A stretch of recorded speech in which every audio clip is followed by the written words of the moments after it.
ഇപ്പോൾ ശ്രീ പ്രഫുൽ കൃഷ്ണ കൂടി നമുക്കൊപ്പം ചേരുന്നുണ്ട്. ശ്രീ പ്രഫുൽ കൃഷ്ണ, രാവിലെ നമ്മൾ ചർച്ച ചെയ്തത് CPM-ന് 50,000 രൂപ നൽകിയതാണ്. ഇത് അതിലും കടന്ന് CITU സംസ്ഥാന സമ്മേളനത്തിൽ നൽകിയിരിക്കുന്നത് 5 ലക്ഷം രൂപയാണ്.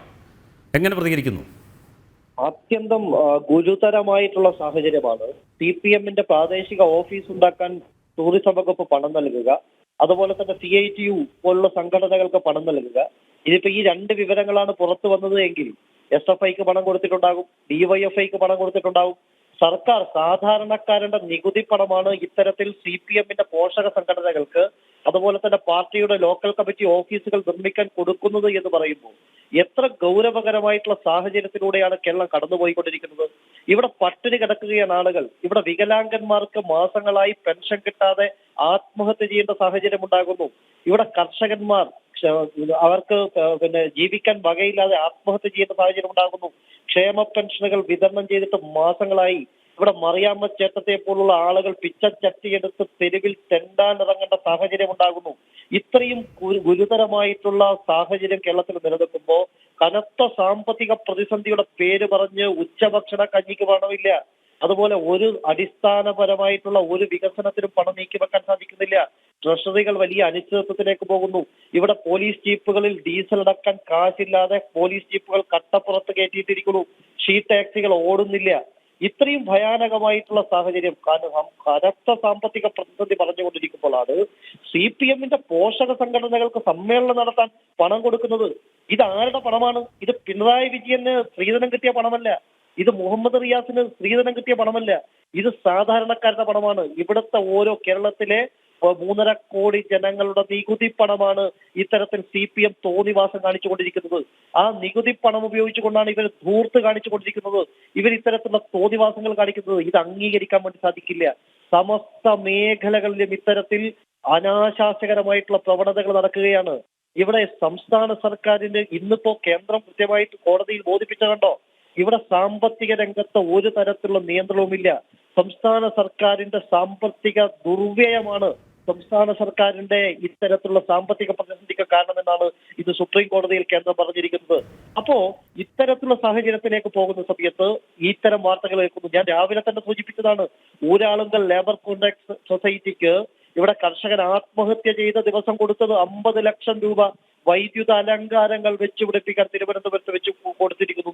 അവരുടെ അക്കൗണ്ടിലേക്ക് പൈസ കൊടുത്തിരിക്കുന്നു എന്ന് പറഞ്ഞാൽ CPM-ന്റെ അനുബന്ധ സ്ഥാപനങ്ങൾ, അവർക്ക് വേണ്ടപ്പെട്ട ആളുകൾ, അവർക്ക് വേണ്ടപ്പെട്ട സംഘടനകൾ എല്ലാത്തിനും വാരിക്കോരി കൊടുക്കുകയാണ്. ഈ ടൂറിസം വകുപ്പ് എന്താ മനസ്സിലാക്കിയിരിക്കുന്നത്? മുഹമ്മദ് റിയാസ് എന്താ മനസ്സിലാക്കിയിരിക്കുന്നത്? മരുമകൻ എന്നുള്ള ആ ഒരു അധികാരം ഉപയോഗിച്ചുകൊണ്ട് എന്ത് തോന്നിവാസവും കാണിക്കാമെന്നാണോ മുഹമ്മദ് റിയാസ് കരുതി വെച്ചിരിക്കുന്നത്? മുഹമ്മദ് റിയാസിന്റെ വകുപ്പാണ്, ആ വകുപ്പാണ് ഇത്തരത്തിൽ വഴിവിട്ട നീക്കങ്ങൾ നടത്തിക്കൊണ്ടിരിക്കുന്നത്. ഇത് ഇത് മാത്രമല്ല, ഇത്തരത്തിൽ ഞാൻ നേരത്തെ സൂചിപ്പിച്ചത് മാതിരി എല്ലാ വർഗ ബഹുജന സംഘടനകൾക്കും CPM ഇത്തരത്തിൽ വാരിക്കോരി കൊടുത്തിട്ടുണ്ടാകും. ഈ 1-2 വാർത്തകൾ മാത്രമേ പുറത്തു വന്നിട്ടുള്ളൂ. ഇത് മഞ്ഞുമലയുടെ അറ്റം മാത്രമാണ് എന്നാണ് ഞങ്ങൾ വിശ്വസിക്കുന്നത്. ഇത് സമസ്ത മേഖലകളിലും ഇത്തരത്തിൽ സാമ്പത്തിക സഹായം നൽകിയിട്ടുണ്ട്. സമഗ്രമായിട്ടുള്ള അന്വേഷണം വേണം. ഒരു കാരണവശാലും ഈ ഒരു ഗവൺമെന്റ് ചെയ്യാൻ പാടില്ലാത്തത് അവരുടെ പോഷക സംഘടനകൾക്ക് സാമ്പത്തിക സഹായം നൽകുക എന്ന് പറഞ്ഞാൽ അത് ഒരു കാരണവശാലും ചെയ്യാൻ പാടില്ലാത്തതാണ്. അതിന് നേതൃത്വം കൊടുത്തത് ആരാണെങ്കിലും അത് അന്വേഷിക്കണം. സമഗ്രമായിട്ടുള്ള അന്വേഷണം വേണം. കുറ്റക്കാർക്കെതിരെ നടപടിയെടുക്കണം. മുഹമ്മദ് റിയാസ് മറുപടി പറയണം. മുഹമ്മദ് റിയാസിന്റെ ഡിപ്പാർട്ട്മെന്റ്, അദ്ദേഹത്തിന്റെ വകുപ്പ് എങ്ങനെയാണ് CITU പണം കൊടുക്കുന്നത്? എങ്ങനെയാണ് CPM-ന്റെ ഒരു ഓഫീസ് ഉണ്ടാക്കാൻ വേണ്ടിയിട്ടുള്ള അതിന്റെ സുവനീറിന് വേണ്ടി പണം കൊടുക്കുന്നത്? എന്ത് വിശദീകരണമുണ്ട്? എന്ത് മറുപടി കൊണ്ട് പറയാൻ? മറുപടി പറയണം. പ്രതികരിക്കാൻ തയ്യാറാകണം. ശക്തമായിട്ടുള്ള പ്രതിഷേധം ഉണ്ടാകും. ഇത് വെറുതെ വിടാൻ ഉദ്ദേശിക്കുന്നില്ല. ഇവിടെ സാധാരണക്കാർ ആത്മഹത്യ ചെയ്യുമ്പോൾ, സാധാരണക്കാരൻ പട്ടിണി കൊണ്ട് മുണ്ട് മുറുക്കി കൊടുക്കുമ്പോഴാണ് ഇത്തരത്തിലുള്ള തോന്നിവാസങ്ങൾ കേരളത്തിൽ നടക്കുന്നത് എന്നുള്ളത് അത്യന്തം ഖേദകരമായിട്ടുള്ള സാഹചര്യമാണ് എന്ന് സൂചിപ്പിക്കാൻ ആഗ്രഹിക്കുന്നു. ശ്രീ പ്രഫുൽ കൃഷ്ണ, നാളെയാണ് വീണ്ടും ബജറ്റ് എത്തുന്നത്. കഴിഞ്ഞ ബജറ്റിൽ നമുക്കറിയാം, ഇന്ധനത്തിന് സെസ് ഏർപ്പെടുത്തിക്കൊണ്ട് ധനമന്ത്രി പറഞ്ഞത് ക്ഷേമ പെൻഷനുകൾ നൽകണ്ടേ, ക്ഷേമ പെൻഷനുകൾ നൽകാൻ പണം വേണം, അതിനുവേണ്ടിയാണ് സെസ് ഏർപ്പെടുത്തുന്നതെന്നാണ്. ഇപ്പോൾ ടൂറിസം വകുപ്പിന് വേണ്ടി, ടൂറിസം പ്രചരണത്തിന് വേണ്ടി മാറ്റിവെച്ചിരിക്കുന്ന തുകയിൽ നിന്നാണ് ഇത്തരത്തിൽ പാർട്ടി സംവിധാനങ്ങളിലേക്ക് യഥേഷ്ടം ഒഴുകിക്കൊണ്ടിരിക്കുന്നത്. താങ്കൾ സൂചിപ്പിച്ചതുപോലെ 2 ഉത്തരവ് മാത്രമാണ് ഇപ്പോൾ നമുക്ക് ലഭിച്ചിരിക്കുന്നത്. ഇതുപോലെ എത്രയോ ഉത്തരവുകൾ ഇറങ്ങിയിട്ടുണ്ടാകാം, എത്രയോ ലോക്കൽ കമ്മിറ്റികൾക്ക് പണം പോയിട്ടുണ്ടാകാം. അങ്ങനെയെങ്കിൽ ടൂറിസം വകുപ്പിൽ എത്തിയിരിക്കുന്ന കോടികൾ ഈ രീതിയിൽ വകമാറ്റിയിട്ടുണ്ട്. തീർച്ചയായിട്ടും ഉണ്ട്. സംസ്ഥാന സർക്കാർ ബജറ്റ് അവതരിപ്പിക്കാൻ പോകുന്നു. ഇത് പലരും തമാശ രൂപത്തിൽ പറയുന്നത് കേട്ടു.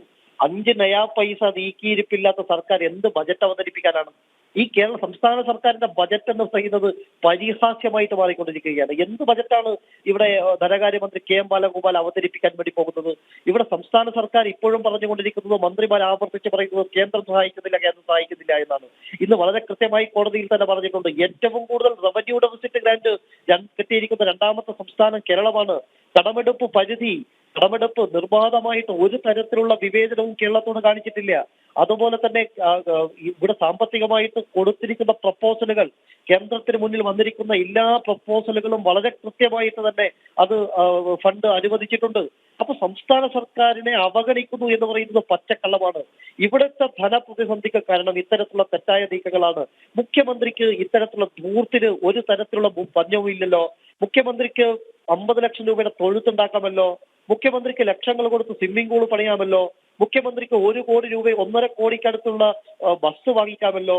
മുഖ്യമന്ത്രിക്കും പരിവാരങ്ങൾക്കും കേരള സഭ എന്ന് പറഞ്ഞ് ലോകം മുഴുവൻ ശ്രീ പ്രഫുൽകൃഷ്ണ, ഇന്നിറങ്ങിയ ഒരു ഉത്തരവുണ്ട് പൊതുഭരണ വകുപ്പിന്റേത്. 16 ലക്ഷം രൂപയാണ് ക്രിസ്മസ് വിരുന്നിന് ചെലവഴിച്ചിരിക്കുന്നത് ഈ സാമ്പത്തിക പ്രതിസന്ധിക്കിടെ. ഈ ക്രിസ്മസ് വിരുന്നിന് മാത്രമല്ല, ഓണാഘോഷ പരിപാടി ക്ഷണിക്കാനുള്ള ചെലവ് എത്രയാണെന്നറിയോ? 10,000 രൂപയാണ് ഓണാഘോഷ പരിപാടി ക്ഷണിക്കാൻ വേണ്ടി കത്തടിച്ചത്. ഇത് ഓണത്തിന്, വിഷുവിന്, ക്രിസ്മസിന്, പെരുന്നാളിന് എല്ലാം തന്നെ ഇത്തരത്തിൽ തട്ടിപ്പ് നടത്തുക. പിണറായി സർക്കാരിന്റെ മുഖമുദ്ര എന്ന് പറയുന്നത് തട്ടിപ്പല്ലേ? പിണറായി എന്ന് പറഞ്ഞാൽ അതിന്റെ പര്യായമായിട്ട് തട്ടിപ്പ് അത് മാറിയിരിക്കുന്നു. പിണറായി അല്ലെങ്കിൽ തട്ടിപ്പ്, ഇതാണ് സർക്കാരിന്റെ മുഖമുദ്ര. എന്തുണ്ടെങ്കിലും തട്ടിപ്പ് നടത്തുക. കോവിഡ് സമയത്ത് പോലും തട്ടിപ്പ് നടത്തിയ മറ്റൊരു മുഖ്യമന്ത്രി കേരളത്തിലുണ്ടോ? മറ്റു മന്ത്രിമാർ കേരളത്തിലുണ്ടോ? ഇവിടെ PPE കിറ്റിന്റെ പേരിൽ, മാസ്കിന്റെ പേരിൽ, മരുന്നിന്റെ പേരിൽ ഒക്കെ തട്ടിപ്പ് നടത്തുകയില്ലേ? കുടുംബത്തോടൊപ്പം കട്ടുപിടിക്കുന്ന ഒരു ഗവൺമെന്റ്. ഇവിടെ ലാലു പ്രസാദ് യാദവ് ഒക്കെ ആയിരുന്നു ഏറ്റവും വലിയ വെട്ടിപ്പുകാരൻ എന്നാണ് നമ്മൾ കരുതിയിരുന്നത്. ഈ ലാലു പ്രസാദ് യാദവ് ഒന്നും പിണറായി വിജയന്റെ മുന്നിൽ ഒന്നുമല്ല. പിണറായി വിജയന്റെയും മരുമകന്റെയും മുന്നിൽ ലാലു പ്രസാദ് യാദവ് ഒന്നുമല്ല എന്ന് ഓരോ ദിവസവും തെളിഞ്ഞുകൊണ്ടിരിക്കുകയാണ്. തട്ടിപ്പുകാരുടെ മന്ത്രിസഭയായിട്ട്, വെട്ടിപ്പുകാരുടെ മന്ത്രിസഭയായിട്ട് സാധാരണക്കാരനെ ചവിട്ടി മതിച്ച് പിഴിഞ്ഞ് സാധാരണക്കാരന്റെ വികാരങ്ങളെ മനസ്സിലാക്കാൻ സാധിക്കാത്ത അത്യാഡംബരത്തിൽ ജീവിക്കുന്ന മന്ത്രിമാരായി മുഖ്യമന്ത്രിയും സഹമന്ത്രിമാരും മാറിയിരിക്കുന്നു. തീർച്ചയായും ഇത് പിണറായി വിജയന്റെ അവസാനത്തെ പാഠമാണ്. കേരളത്തിന്റെ അവസാനത്തെ മുഖ്യമന്ത്രി ഈ ഇന്ത്യ മഹാരാജ്യത്ത് അല്ലെങ്കിൽ ഈ ഭൂഗോളത്തിൽ അവശേഷിക്കുന്ന അവസാനത്തെ കമ്മ്യൂണിസ്റ്റ് മുഖ്യമന്ത്രിയാണ് പിണറായി വിജയൻ എന്ന് ചരിത്രത്താളുകളിൽ എഴുതി ചേർക്കപ്പെടുമെന്ന കാര്യത്തിൽ സംശയമില്ല. അതിന്റെ സൂചനകളാണ് ഓരോ ദിവസം കഴിയുന്നതോറും പുറത്തു വന്നുകൊണ്ടിരിക്കുന്നത്.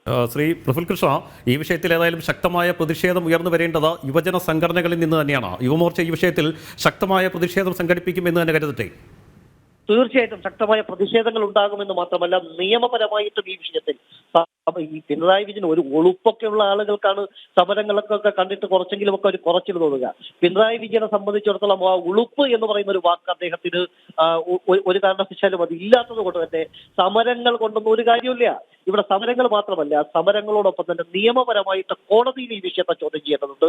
ഇത്തരത്തിലുള്ള ദുർവ്യയം, സാധാരണക്കാരന്റെ നികുതിപ്പണം ഉപയോഗിച്ച് ആ നികുതിപ്പണം ദുരുപയോഗം ചെയ്തിരിക്കുന്നു എന്ന് പറയുന്നത് തീർച്ചയായും കോടതിയിൽ ഉൾപ്പെടെ ചോദ്യം ചെയ്യേണ്ടതാണ്.